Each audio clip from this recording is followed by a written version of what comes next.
Bonsoir, j'aimerais vous souhaiter la bienvenue pour cette veillée de Noël que nous célébrons dans la joie de la naissance de Jésus.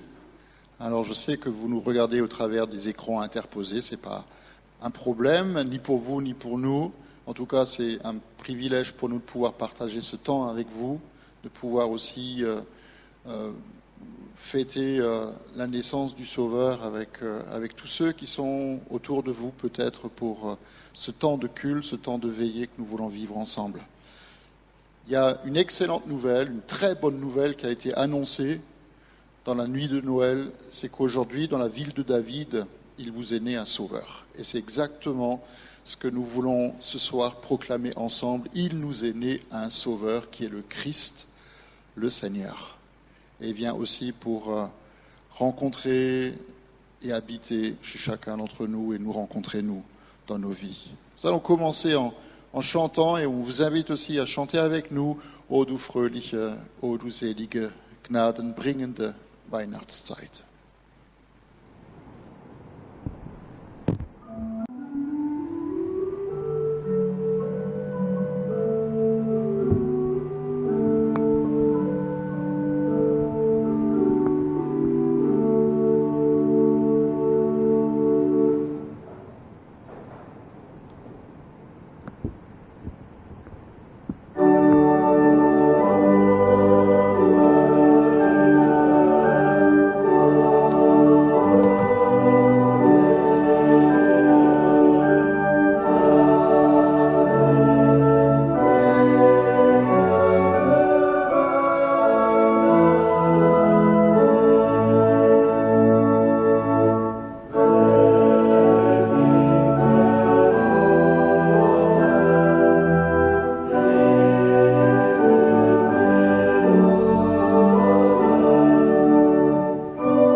C'est ce qui nous est dit aussi dans cette nuit de Noël, c'est que nous sommes invités à chanter, à nous réjouir, à chanter en l'honneur de l'Éternel un cantique nouveau, même si O du fröhliche, c'est un vieux chant.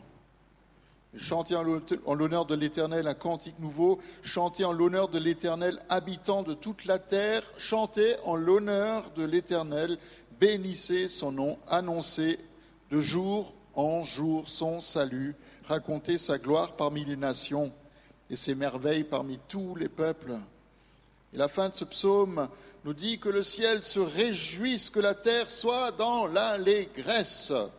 même si le contexte ne nous y prête pas forcément à entrer dans cette allégresse-là, mais que le ciel se réjouisse, que la terre soit dans l'allégresse, que la mer retentisse avec tout ce qu'elle contient, que la campagne et tout ce qui s'y trouve soient en fête, que tous les arbres des champs battent des mains, poussent des cris de joie devant l'Éternel, car il vient. Oui, il vient pour juger la terre, le monde avec justice et les peuples suivant sa fidélité. L'Éternel vient au milieu de nous et nous allons chanter ensemble Sauveur du monde.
Est-ce que nous voulons proclamer ensemble gloire à celui qui est venu, gloire à notre Dieu qui est tout-puissant, gloire à notre Dieu qui vient pour nous tendre la main, gloire à celui qui s'est manifesté comme un homme en venant sur la terre pour partager notre vie.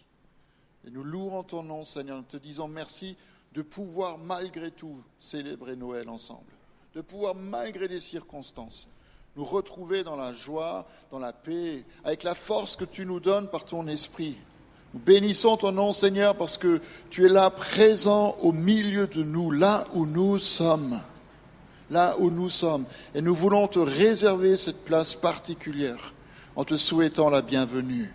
Bienvenue au milieu de nous, bienvenue dans nos maisons, bienvenue dans cette église, bienvenue dans tous les endroits où nous sommes rassemblés ce soir, où les frères et les sœurs dans le monde entier célèbrent ta naissance. Partout, Seigneur. Partout, il y a cette bonne nouvelle qui se répand, cette bonne nouvelle qui vient, que le Sauveur est né, que Jésus est là. Et nous te disons merci parce que toutes choses sont entre tes mains, à commencer par nos vies. Alléluia.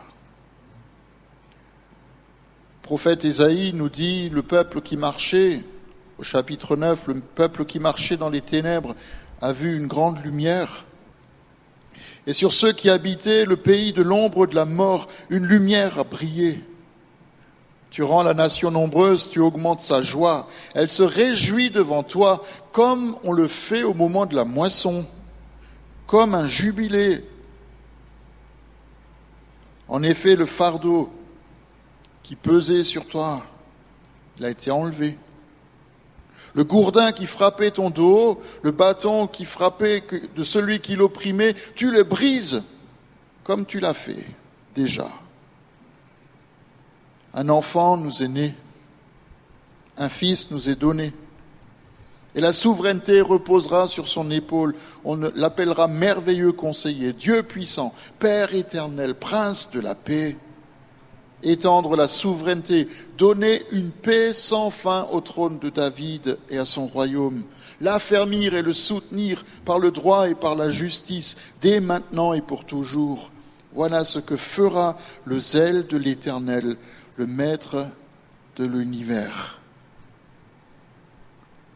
Et le prophète Michée, dans la continuité de ce que Ésaïe nous dit, il écrit dans le chapitre 5 de son livre « Et toi, Bethléem Ephrata, qui est petite parmi toutes les villes de Judée, de toi sortira pour moi celui qui dominera sur Israël et dont l'origine remonte loin dans le passé, à l'éternité. C'est pourquoi il livrera son peuple jusqu'au moment où accouchera celle qui devait accoucher, et le reste de ses frères reviendra.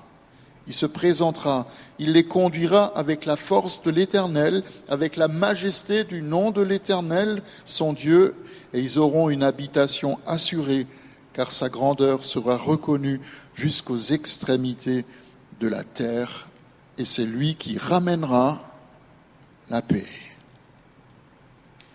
C'est lui qui ramènera la paix, il la ramènera aussi, nous le croyons, nous le pensons aussi dans cette nouvelle année qui va bientôt commencer. Nous voulons lui rendre gloire, nous chantons majesté.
Évidemment, on ne peut pas fêter Noël sans se rappeler de cette histoire de l'évangile de Luc, à cette époque-là, paru un édit de l'empereur Auguste, qui ordonnait le recensement de tout l'Empire, et ce premier recensement eut lieu pendant que Quirinius était gouverneur de Syrie. Et tous allaient se faire inscrire, chacun dans sa ville d'origine. Joseph aussi monta de la Galilée, de la ville de Nazareth, pour se rendre en Judée, dans la ville de David, appelée Bethléem, parce qu'il était de la famille et de la lignée de David. Il alla pour se faire inscrire avec sa fiancée Marie, qui était enceinte. Et pendant qu'ils étaient là, le moment où Marie devait accoucher arriva, et elle mit au monde son fils premier-né. Elle l'enveloppa de lange, le coucha dans une mangeoire, parce qu'il n'y avait pas de place pour eux dans la salle des hôtes. Il y avait dans la même région des bergers qui passaient la nuit dans les champs pour y garder leurs troupeaux. Un ange du Seigneur leur apparut, et la gloire du Seigneur resplendit autour d'eux. Ils furent saisis d'une grande frayeur, mais l'ange leur dit « N'ayez pas peur, car je vous annonce une bonne nouvelle, qui sera une source d'une très grande joie pour tout le peuple. C'est qu'aujourd'hui, dans la ville de David, vous est né un sauveur qui est le Christ, le Seigneur. Et voici à quel signe vous le reconnaîtrez. Vous trouverez un nouveau-né enveloppé de langes, couché dans une crèche. » Et tout d'un coup, une foule d'anges de l'armée céleste se joignit à l'ange. Ils adressaient des louanges à Dieu et disaient « Gloire à Dieu dans les lieux très hauts, paix sur la terre et bienveillance parmi les hommes. » Lorsque les anges les eurent quittés pour retourner au ciel, les bergers se dirent les uns aux autres « Allons jusqu'à Bethléem pour voir ce qui est arrivé, ce que le Seigneur nous a fait connaître. » Ils se dépêchèrent d'y aller. Ils trouvèrent Marie et Joseph, ainsi que le nouveau-né couché dans la mangeoire.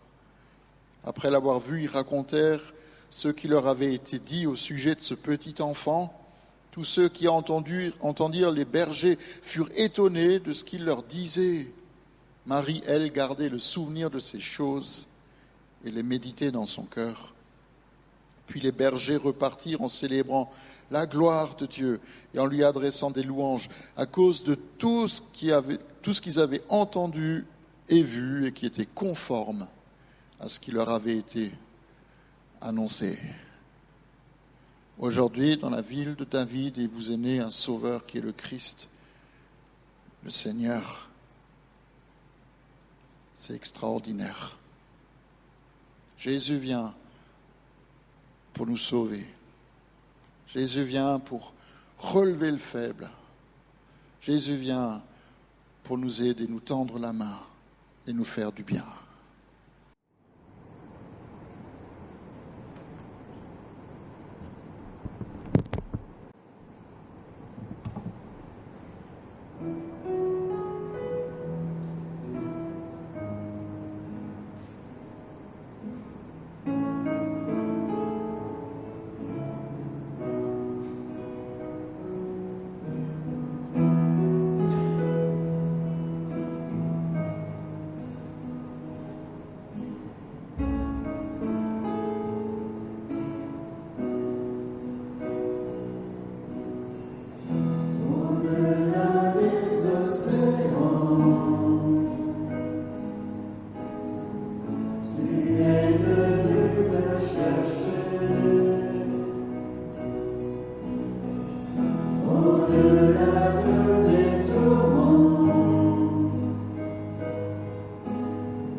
Mon cœur en toi de s'ancrer.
C'est une année très spéciale, hein, vous vous en rendez bien compte, puisque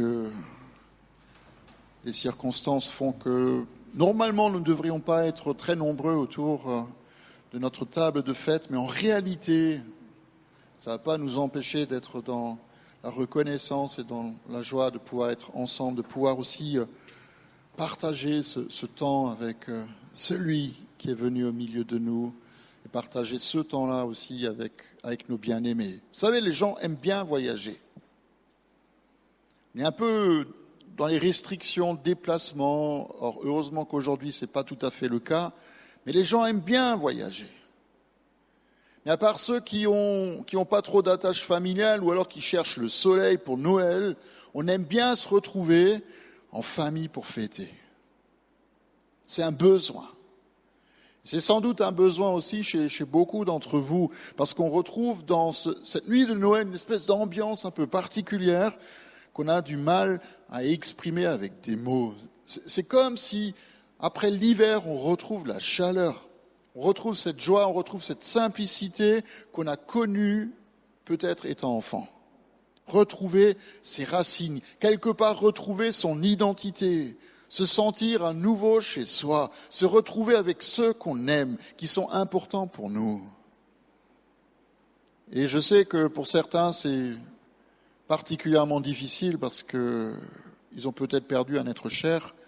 Il y en a peut-être parmi vous qui sont dans le deuil, qui ont besoin aussi de retrouver des forces nouvelles. Peut-être qu'il y en a qui sont à l'hôpital ou malades. Quand les personnes qu'on a aimées ne sont plus là, ou alors quand on est en pleine dispute, ou alors dans les tensions, ça peut être compliqué de fêter Noël. Mais quand j'entends, moi, le récit de la naissance de Jésus, il y a quelque chose qui est étonnant. Je ne sais pas si vous l'avez remarqué dans la lecture de l'Évangile, mais à Noël, au moment où Jésus vient au monde, pratiquement personne n'est à la maison. Pratiquement personne n'est à la maison. Marie et Joseph se retrouvent non pas à Nazareth, d'où ils sont originaires, mais à Bethléem, à cause du recensement. Ils n'ont pas voulu quitter la maison, mais ils ont été obligés par le pouvoir. Les bergers, eux non plus, ils ne sont pas à la maison. Ils ne sont pas chez eux, ils sont en train de travailler, ils gardent leurs troupeaux pendant la nuit, ils travaillent à l'extérieur, dans les champs, alors qu'ils auraient peut-être aimé être bien au chaud. Ils sont dehors. Les mages non plus ne sont pas chez eux. Ils sont à des milliers de kilomètres de leur maison. Et même, tenez-vous bien, le personnage central de cette histoire de Noël, Jésus, lui non plus, il n'est pas à la maison. Lui non plus, il n'est pas à la maison. D'abord parce qu'il n'y avait pas de place pour lui à l'hôtel, c'est une chose. Mais plus encore parce qu'il avait quitté la maison du Père. Il avait quitté la gloire de Dieu qui est dans les cieux. Il a quitté cette maison pour que nous puissions retourner dans notre vraie maison. Pour que nous puissions retrouver notre vraie patrie, comme le dit l'apôtre Paul. Pour que nous puissions retrouver cet amour du Père qu'on a perdu. Qu'on puisse retrouver nos origines, notre identité. Que nous puissions rentrer à la maison du Père. Vous savez, l'Église, pendant des siècles, je l'ai souvent dit ces derniers jours, et certaines encore aujourd'hui ne fêtent pas Noël parce qu'elles ne trouvent que cette fête n'est pas très importante et préfèrent mettre l'accent sur Vendredi Saint et puis la résurrection de Jésus au matin de Pâques. Mais si on ne fête pas Noël, on passe peut-être à côté de l'essentiel, du sens même de sa venue sur la terre. Et j'ai repensé à une histoire, pour moi c'est la meilleure illustration qui soit de cette venue du Christ au milieu de nous, au milieu de nos misères, au milieu de l'obscurité du monde. C'est une histoire qui nous est arrivée il y a quelques années alors que nous étions en vacances en famille. Nous étions à 7, la ville, pas le chiffre, alors qu'on doit être 6. Nous étions à 7 et on était au bord de l'eau et puis c'était une année très très spéciale, vraiment particulière. Il y avait un vent énorme qui balayait la plage. Et puis la Méditerranée, qui ne connaît pas de marée, était balayée par des vagues. Mais alors, moi j'ai jamais vu ça, c'était absolument incroyable, énorme. Et malgré le vent et malgré la mer qui était déchaînée, on a pris notre courage à deux mains et puis on a décidé d'aller à la plage, coûte que coûte. Puis quand on est arrivé à la plage, le drapeau rouge était levé, évidemment. Et donc on ne s'est pas baigné parce qu'on est courageux mais pas téméraire. Ok. Mais le plus fou dans toute cette histoire, c'est qu'il y avait un monde de dingue. Il y avait un monde de dingue sur la plage, avec le sable dans les yeux, le vent qui emportait les parasols, et en même temps ce drapeau rouge qui flottait au vent. Mais 80%, et je peux vous assurer que c'est vrai, 80% des gens qui étaient là, ils n'en avaient absolument rien à faire de ça. Ils étaient totalement inconscients, ils sautaient dans l'eau. Et les sauveteurs qui se promenaient avec leur petit maillot de bain rouge pour avertir les gens, ils faisaient les allers et les retours le long de la plage pour avertir les gens de ne surtout pas y aller. Ils criaient dans les mégaphones, ils demandaient aux gens de sortir de l'eau. Dès qu'ils avaient le dos tourné, les adultes et les enfants y retournaient. C'était une scène absolument, mais vraiment hallucinante. Même notre fils Zacharie, il a dû aller en chercher un qui était en mauvaise posture. Il a dû prévenir les sauveteurs quand son père a failli se noyer parce qu'il voulait récupérer son petit garçon qui n'arrivait plus à rejoindre la plage. Et quand j'ai dit tout à l'heure que c'était hallucinant, c'était vraiment une scène incroyable. Et ces gars, pour lesquels j'ai beaucoup d'admiration, ils se sont démenés comme des fous pour empêcher le drame. Dans les jours précédents et le jour même, il y a eu 15 noyés dans la Méditerranée. Pour moi, c'est l'image de cette histoire de Noël. Nous vivons souvent une espèce de manière inconsciente, sans tenir compte du danger qui guette. On vit loin de Dieu et on ne se rend même pas compte qu'on est en danger de mort. Le drapeau rouge, il a beau flotter au vent, comme si le Seigneur, au travers de l'Ancien Testament, il nous avertit par les prophètes, il nous dit « Mais faites attention, revenez à moi de tout votre cœur ». On est en danger de mort, mais les gens n'ont rien à faire. On continue, peut-être pas à nager, mais on continue à vivre notre vie. Et le monde court plus ou moins à sa perte. Et d'une certaine manière, nous aussi. Et la raison d'être de la naissance de Jésus, c'est que le Seigneur, dans sa grâce et son amour pour nous, il a décidé de nous envoyer non pas un pompier, maître nageur sauveteur en maillot de bain rouge, ni un Père Noël avec une grande barbe. Il a décidé de nous envoyer un sauveur. Et il est là, au milieu de nous, pour sauver, nous ramener en lieu sûr. Nous ramener en lieu sûr. Nous ramener dans sa maison pour qu'on sache que nous sommes toujours dans ses mains. On l'a chanté tout à l'heure.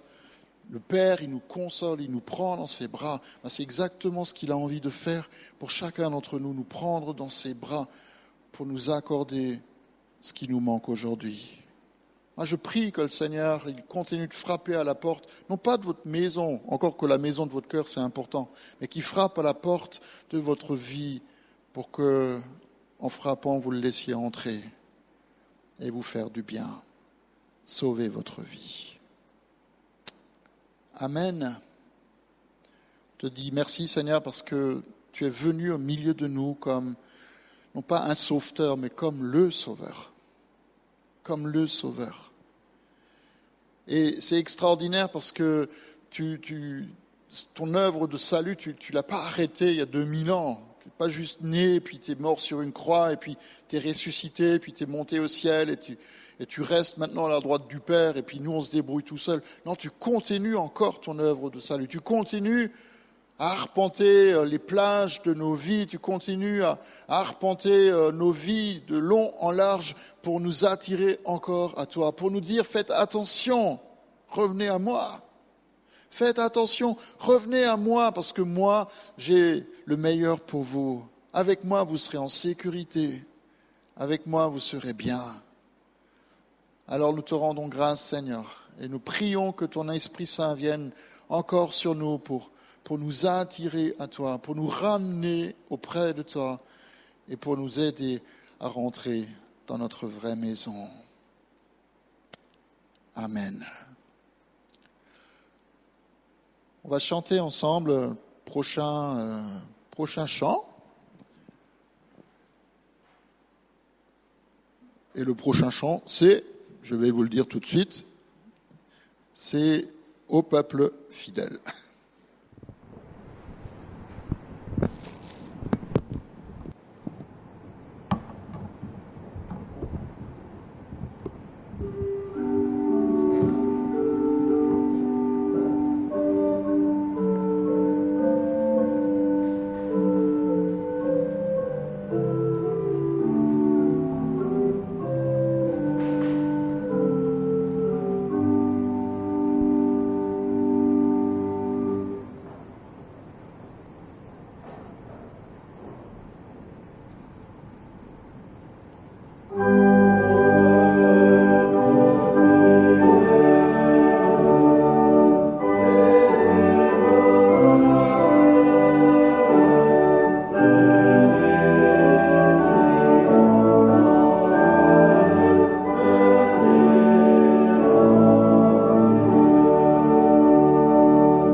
Normalement, quand on est à l'église, on allume une bougie le soir de Noël.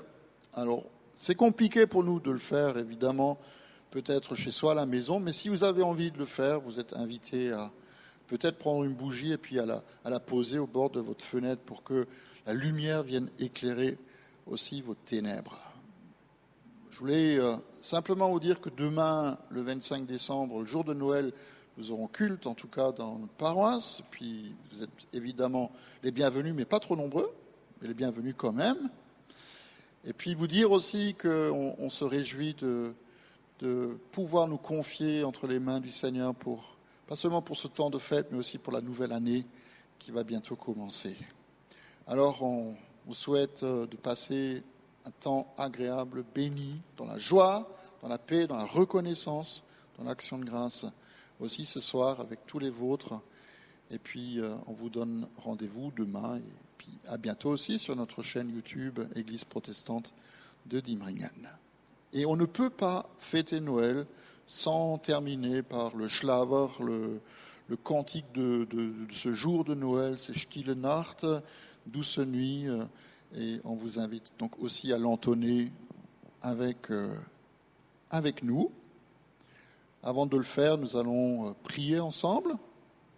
Prier que la main du Seigneur vienne se poser sur chacun et chacune, qui soit bien portant ou malade, que la main du Dieu Tout-Puissant qui s'est manifesté au travers de Jésus vienne soulager nos maux, nous faire du bien encore.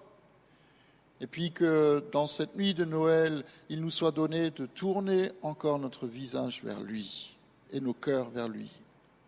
De pas simplement se contenter d'être bien ensemble, mais aussi d'être bien avec lui.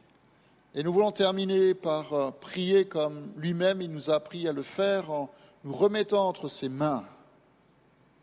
Nous voulons dire notre Père qui es aux cieux, que ton nom soit sanctifié. Que ta volonté soit faite sur la terre comme au ciel. Donne-nous aujourd'hui notre pain de ce jour. Pardonne-nous nos offenses, comme nous pardonnons aussi à ceux qui nous ont offensés. Et ne nous laisse pas entrer dans la tentation, mais délivre-nous du mal, car c'est à toi qu'appartiennent le règne, la puissance et la gloire, pour les siècles des siècles. Amen. Et si j'ai oublié que ton règne vienne, nous on prie quand même que son règne, il vienne. Amen. Chantons ensemble Stille Nacht.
vous souhaite une nuit bénie, paisible, sous le regard de celui qui était, qui est et qui vient, et que le Seigneur vous bénisse dans cette nuit de Noël et qu'il fasse du bien à chacun d'entre vous. À très bientôt et bonne fête à vous.